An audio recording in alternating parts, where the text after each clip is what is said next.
Alright, so hello and assalamualaikum everyone. So in this video, I would like to discuss about question tutorial from subtopic 5.1.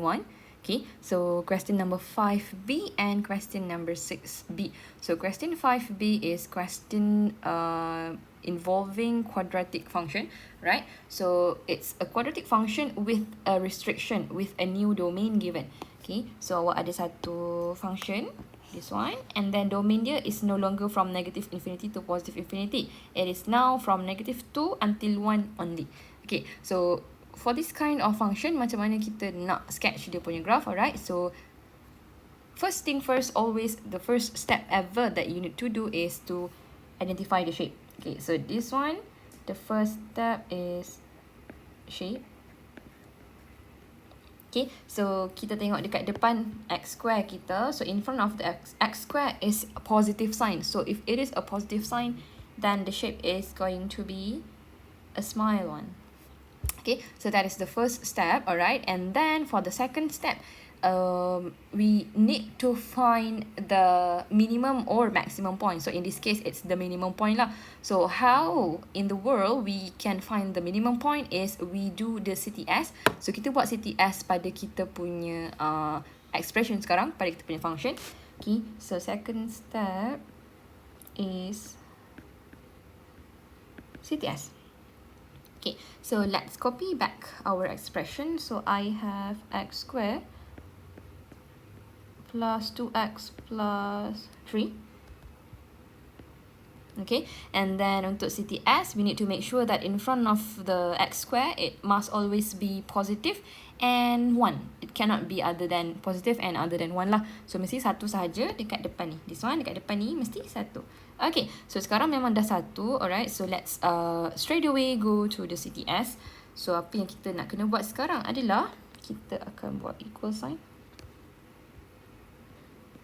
Okay, and then x, lepas tu kita tambahkan dengan b divided by 2. So this is our b. So we take b, our b is 2.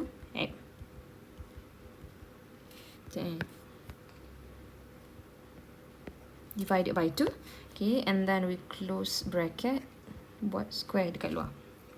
Okay, lepas tu we minus, kita tolakkan dengan yang warna hijau tu balik. So, tolakkan dengan 2 over 2 square. And then, tambahkan dengan C, which is 3. Okay, so let's simplify this one. So, apa yang awak ada kat dalam bracket is x plus 1. And then, minuskan dengan 2 over 2 is 1. So, this is 1. 1 square is still 1. And then, negative 1 plus 3, you get positive 2. So, dapatlah tambah 2. Okay, so settle dah kita punya bentuk CTS. Right, and then next step is to state what is our minimum point.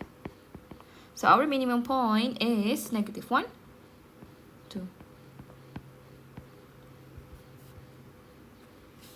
Okay, so daripada sini, kita boleh terus lukis kita punya graph. We can straight away sketch our function.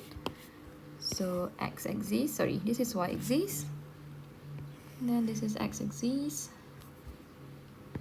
Label x, label y, label kosong. Okay, so saya bawa ni ke sana sikit. Then this one bawa ke bawah sikit. Okay, so dia adalah bentuk yang senyum and we know that dia punya minimum point is dekat negative 1, 2. So, negative 1 is somewhere here. So, 2 maybe dekat sini kot. Lebih kurang lah. Okay, so graph kita, bentuk dia akan jadi macam ni. Sekejap, saya adjust sikit. So, mesti letak pada titik yang itu. Yes. So, this one, kita boleh nampak kat situ. And then this one kat sana. Okay, lebih kurang. Langgar sikit. Okay, so padam balik. Oopsie. Okay, so settle dekat sini. Right, so that is our minimum point. So ini macam, this is how our graph or originally looks like lah. Okay, so bila awak tengok dekat sini, we don't have any x-intercept. Kita tak ada apa-apa kawasan graph yang melanggar dekat x-axis. So there is no x-intercept. You cannot find the x-intercept. Don't find the x-intercept. Okay, and then kita ada y-intercept dekat situ. So just find the y-intercept.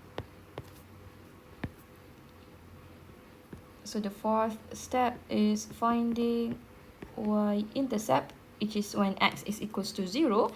So awak dapatlah y equals to 3.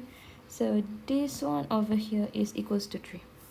Okay, and then kalau ikutkan, kita tak siap lagi sebenarnya. Okay, sebab soalan tadi originally dia bagi kita a constraint dekat sini.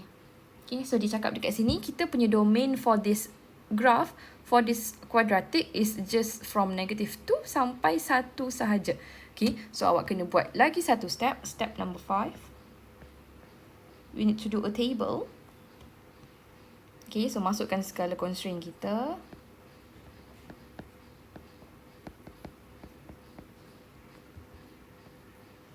Okay, so dia -2 less than x less than or equals to 1. Okay, so I do a table. Parkinson tangan saya, guys. Okay, and then this is x, y. This is two different values. This is x, this is y. So x kita adalah -2 dengan 1. Okay, so substitute -2.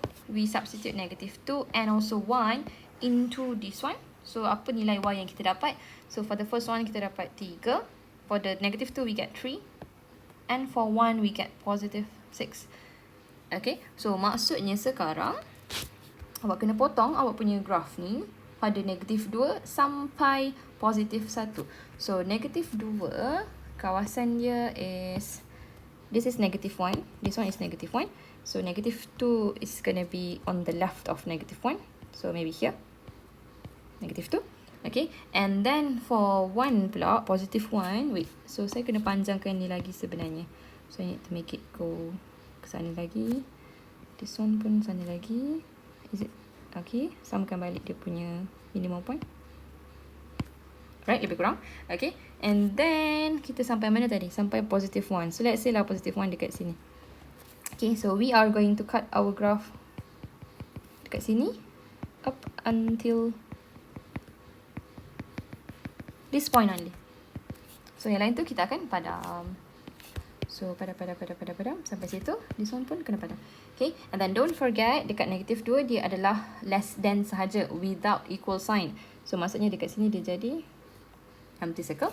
Okay, and then dekat 1 dia ada equal sign, so it's going to be close bracket, which is a dense circle. Okay, so ini saya buat ni atas sikit. Right, and then you need to label kan nilai ni berapa, dekat sini berapa. So this one is 6, and then oh, this one over here is 3. So dekat sini 3. So sepatutnya kita kena bawa pergi bawah sikit 3 ni. Lebih kurang lah dekat situ. Okay, yang ni sepatutnya kena naik atas sikit. Sekejap saya try adjust balik. So this one naik dia pergi atas sikit. Dia sepatutnya sama level dengan 3. So ni semua kita padam dan gerakkan dia ke belakang. Yes, baru sama level. Okay, lebih kurang macam tu. Okay, so this is how our graph looks like. Okay, and then dia minta kita sketch dulu. Lepas tu baru kita cari the domain and the range. So domain for our graph. So domain kita dah ada. Tadi memang dah soalan dah bagi dekat kita. So this is our domain, the one yang highlight warna hijau ni. So domain is from -2 up until 1 close bracket, and then our range kita pula kita akan ambil daripada yang paling rendah sampai yang paling tinggi. Okay, bukan daripada sini sampai sini, no. Okay, so awak kena tengok daripada paling rendah kat mana. So this is the lowest point in our function, in our graph, and then this is the highest point. So maksudnya daripada 2 included up until 6 included as well. So kita punya range is from 2 up until 6. So this is our answer. Okay, settle. Alright, that's it for question 5B. Okay, let's move on to question 6B. Okay, so question 6B is involving cubic function, kuasa 3. Okay, so kenapa kuasa 3? Sebab when you try to expand this one, x square and x, so awak akan dapat x kuasa 3 lah. Okay, so the highest power is 3. Okay, so kalau ikutkan, cubic function kita akan ada 3 case yang berbeza. We are going to have 3 different cases. So case yang pertama, so saya explain the case dulu dekat awak. I believe you've watched the video. So the first case is when you have just one root sahaja. Okay, contoh function yang akan ada one root. Let's say you have y equals to x minus 1 cube.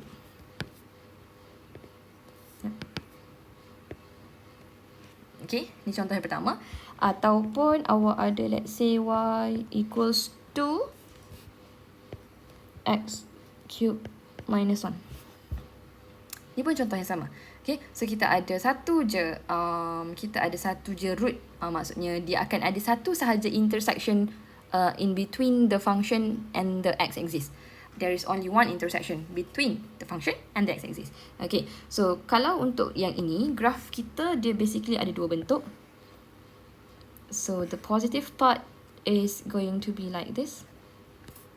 Okay, and then the negative part, kalau lah depan x cube tu negative, so dia jadi macam ni. Like that. Dua ni sahaja. Okay, so untuk second case is when you have two roots.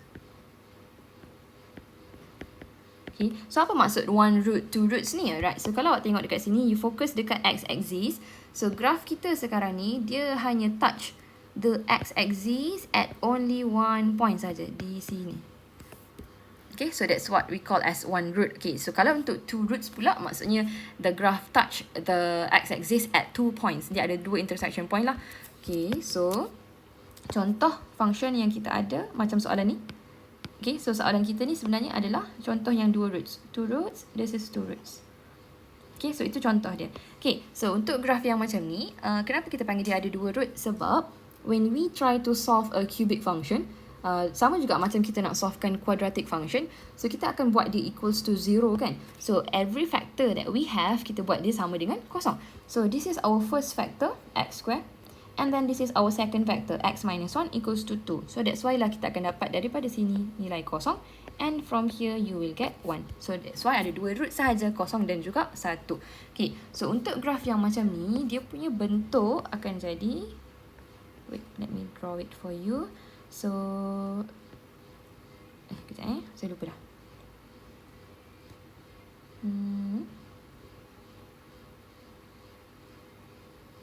Okay, ni contoh. Okay, so ini kalau yang positif, the in front of the x cube is positive, and this one is when it is dah termasuk dah ni chapter lain. Okay, daripada sini. Ini contoh Okay, so ini a greater than 0, this is a less than 0. A greater than 0, A less than 0. Okay, so last case is when you have 3 roots. Nama pun cubic, so logically dia akan ada 3 roots lah kadang-kadang. Okay, so 3 roots, 3 different roots. Okay, so contoh function yang ada 3 different roots, awak akan ada 3 different factor. So let's say kita ada x minus 1, x plus 1, x minus 2. Contoh, okay. So daripada sini kita tahu dia akan ada 3 intersection dekat x-axis. Maksudnya dia akan langgar dekat x-axis pada 1, negatif 1 dengan 2. Okay, so dia punya graph akan ada 2 jenis juga. Satu when a is greater than 0. Okay, so when a is greater than 0, it's dia macam ni. So dia langgar 3 tempat. So sini tempat pertama, sini tempat kedua, sini tempat ketiga. Okay, and then the second shape is when a is negative. So dia start daripada sebelah kiri, turun bawah, naik atas, turun bawah balik. Okay, so dia langgar 3 tempat. 1 tempat, 2 tempat, 3 tempat. Okay, so saya tulis dekat sini a greater than 0. A is less than 0. So, apa benda yang A greater than 0, less than 0 ni sebenarnya? So, kalau ikutkan awak punya cubic, dia punya general equation is fx equals to ax square plus, sorry, it's ax cube. So, ax cube plus bx square plus cx plus d. Okay, so maksud saya yang dekat depan tu, depan A ni. Ni dekat A ni. So, A ni yang menentukan kita punya shape tu macam mana. So, A greater than 0 or A less than 0.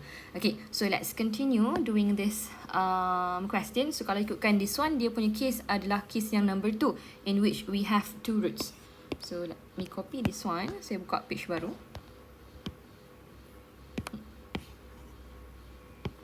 So, ni soalan berapa tadi? 16 kan? Kejap sorry guys. Saya rasa saya nak buat soalan B tadi. Okay. Cut. Paste it here. Okay. So, jom. Double pula soalan dia. Cancel kat sini. Okay, so first thing first, kita pastikan bentuk dia dulu. So first step is identifying the shape. So kalau awak tengok, kita ada x square positif, darabkan dengan x, so you are going to get x cube yang positif. So untuk x cube yang positif, bentuk dia start daripada kanan lah. So the first one is shape. Right, so the shape is going to be, kalau ikutkan case yang kedua, dia jadi macam ni. Lebih kurang. Okay, so dia akan start daripada kanan, turun bawah, naik atas. Okay, and then second step is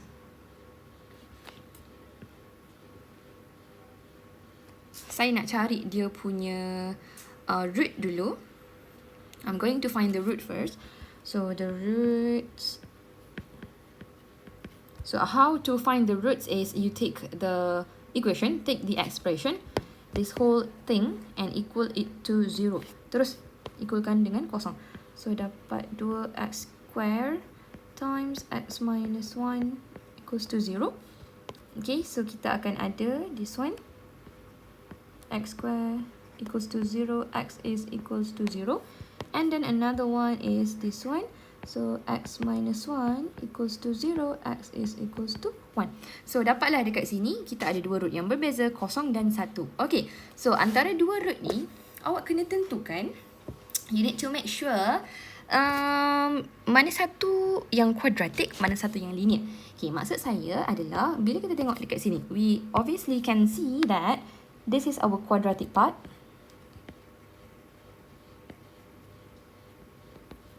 Okay, and then the other one yang x minus 1 tu is the linear part.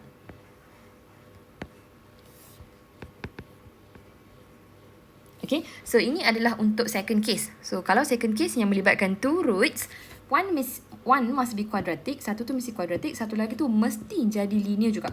Okay, so awak kena identify mana satu quadratic, mana satu linear. So kenapa penting? Okay, so awak kena tahu bila dia quadratic,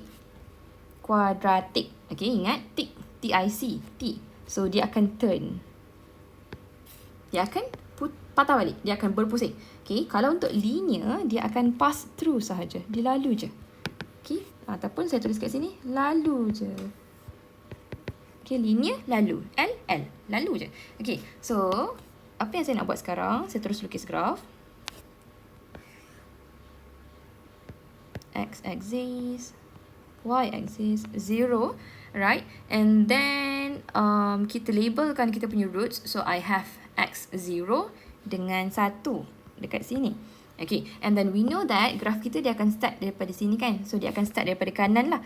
Okay, so kalau ikutkan dekat 1, this is our linear. Okay, so dia lalu je. Maksudnya daripada sini dia akan turun bawah, dia lalu. Okay, so macam mana awak nak tahu bila awak nak kena naik atas balik? Sebab yang ni kita turun. Okay, so macam mana nak tahu kita nak naik atas kat mana? So, bila yang kat sini lalu, so jumpa dengan root yang seterusnya, dia akan naik atas, tapi dia akan turn ke bawah balik. Okay, Okay, so that's the function of knowing quadratic turn linear lalu je. Okay, so graph kita is going to look like this. So dia akan turun bawah, dia naik atas, patah balik ke bawah. Okay, so biar saya tulis balik nota kat bawah. So this is the linear. So dia lalu. So yang ini the quadratic part. So maksudnya dia turn. Okay, so ni lalu. Alright, itu beza dia. Okay, so ini adalah contoh untuk case number 2. Okay, so untuk case number 1 saya rasa tak ada masalah. Case number 1 dia simple. Right, so apa yang kita nak buat, this one, let's say lah yang ini awak ada x cube minus 1 kan. So awak ambil je daripada minus 1 tu, sekarang dia shiftkan ke bawah. So this one dia ke bawah. So kat sini tolak 1, negative 1. Okay, kalau lah contohnya dekat sini plus 1. Let's say this one over here is plus 1. So awak ambil graf awak ni, bawa dia naik atas. So dia akan jadi like this. Ini contoh. Okay, so yang ni simple. Untuk yang first case dia simple sikit. Right, so third case, kalau awak ada 3 roots. Kalau ada 3 roots sebenarnya lagi senang. Okay, contoh saya bagi. Saya buat dekat sini. Let's say we have 3 roots. I use the example that I wrote over here. So copy. And I paste it here. Okay, so sekarang daripada sini, you need to identify the shape first. So shape kita dia adalah x yang positif sebab ni positif, darab positif dapat x cube yang positif. So shape kita dia akan start dengan sebelah kanan. Daripada atas ke bawah, naik atas, dan bawah balik. Ni contoh dia. Okay, so second step is awak cari dia punya roots. Okay, so macam mana nak cari roots? So kita ambil je kita punya expression. So you have x minus 1, x plus 1, x minus 2. Equals kan to 0. Okay, so kita akan ambil lah 1 by 1, x minus 1 dulu equals to 0. And then you get x equals to 1. Okay, and then the next one, awak ambil x plus 1. So x plus 1 equals to 0. You get x equals to negative 1. Okay, and then lastly, you take x minus 2 equals to 0. So dapatlah x equals to 2. Okay, so daripada sini, dah boleh lukis kita punya graf terus sebenarnya. So let's say kita ada graf, x axis, y axis. So this is x. This is y. Okay, so dia lagi senang sebenarnya kalau kita lukis dia punya bentuk. So, saya lukis bentuk dia dulu, lepas tu nanti saya label. So, dia daripada atas. Kejap. Macam susah je kalau lukis bentuk terus. Takut silap. Okay, tak apa. So, saya tahu dia punya roots adalah x equals to 1, negative 2 dengan 2. Maksudnya dia langgar 2 tempat dekat x yang positif. So, daripada sini, naik atas, turun bawah. Okay, so this is negative 1. This is 1. This is 2. Settle. Okay, so this is how our graph looks like. Okay, tapi jangan lupa saya ada tertinggal something rupa-rupanya dekat sebelah sini. So we have y-intercept over here. So you need to substitute x equals to 0. And then what do you get for this one? Okay, so last step is y-intercept. Okay, so masukkan kosong into this one, into this one, to this one. So negative 1 times 1 is negative 1. Negative 1 times negative 2, you get positive 2. So dapatlah y equals to 2. So this one is 2. Okay, barulah settle kita punya graph. Okay, so I think that is all in this video. If you have any question, you can write down on the comment section. Ataupun awak boleh PM saya lah untuk tanya. Alright, bye guys.